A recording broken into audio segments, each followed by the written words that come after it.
Counting centres ખાતે તમામ આવશ્યક તૈયારીઓ પૂર્ણ કરી દેવામાં આવી છે. તમામ કાઉન્ટિંગ પ્રોસેસ માટે total 56 counting observers, 30 returning officers અને 175 મતદાનિશ ચૂંટણી અધિકારી ફરજ બજાવશે.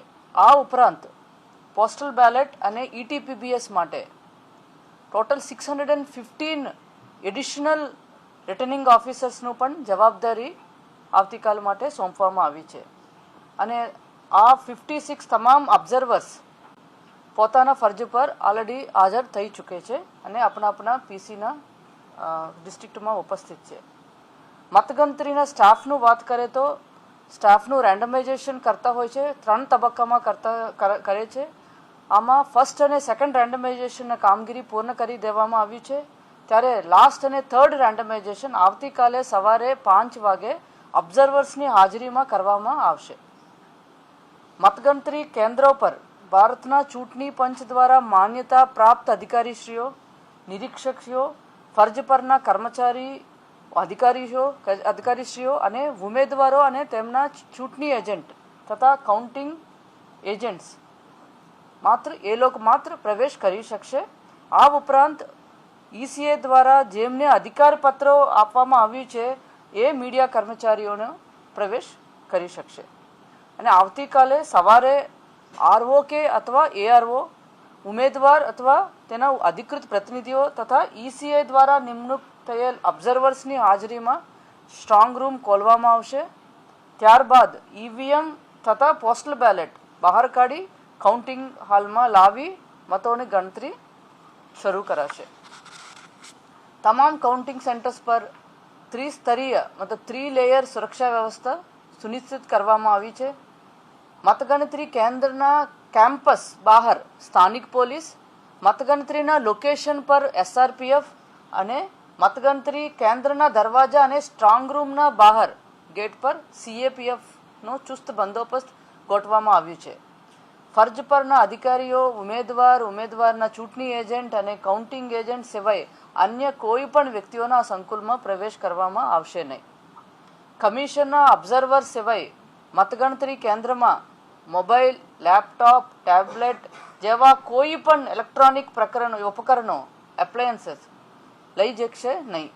મતગણતરી પ્રક્રિયા માટે આવશ્યકતા મુજબ નીડ બેઝડ મુજબ RO, ARO અથવા કાઉન્ટિંગ સુપરવાઇઝર પૂર્વ પરવાનગી સાથે જ મતદાન કેન્દ્રમાં મોબાઈલ લઈ જઈ શકશે.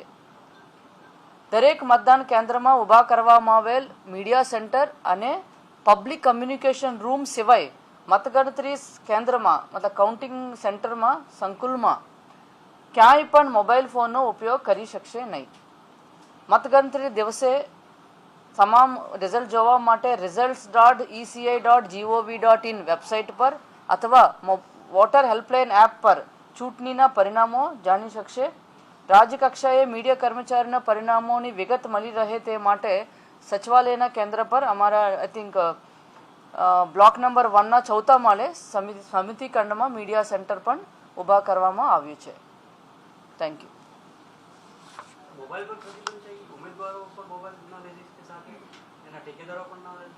કોઈ પણ નહીં. એ લોકો માટે communication room, public communication room એક ઊભા કર્યું છે. એ જગ્યા પર આપણા વ્યવસ્થા પણ કર્યું છે. કોઈ પણ મોબાઈલ આવે તો એ રાખવા માટે રાખ્યું છે. એના સિવાય કોઈ પણ જગ્યા પર નહીં. મીડિયા મિત્રો માટે મીડિયા રૂમનું પણ વ્યવસ્થા કર્યું છે. એ રૂમમાં લઈ શકશે કોઈ પણ. ઇવન ઓફિસર્સ માટે ઓફિશિયલ કમ્યુનિકેશન રૂમ છે, મીડિયા માટે મીડિયા રૂમ છે અને બાકી કાઉન્ટિંગ એજન્ટ્સ એ લોકો માટે પબ્લિક કમ્યુનિકેશન રૂમ છે.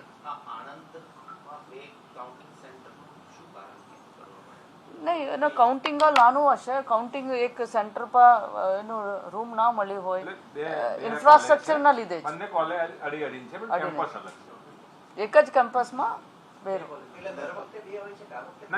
દર વખતે લાસ્ટ ટાઈમ વિધાનસભામાં પણ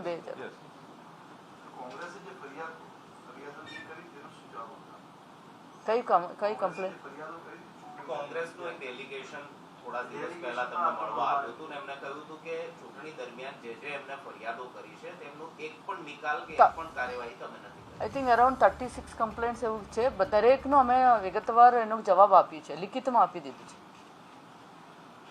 ગાંધીનગરના એક બૂથ ઉપર ઈવીએમ પર ફેવિસ્ટિક લગાવીને બંધ કરી દેવામાં આવ્યું હતું. પંચે એમાં શું કાર્યવાહી કરી? કોઈ પોલીસ ફરિયાદ કે કોઈ કર્યું છે કે માત્ર સંતોષ 1.5 કલાક બંધ રાખીને ઈવીએમ બદલીને સંતોષ રાખે તો?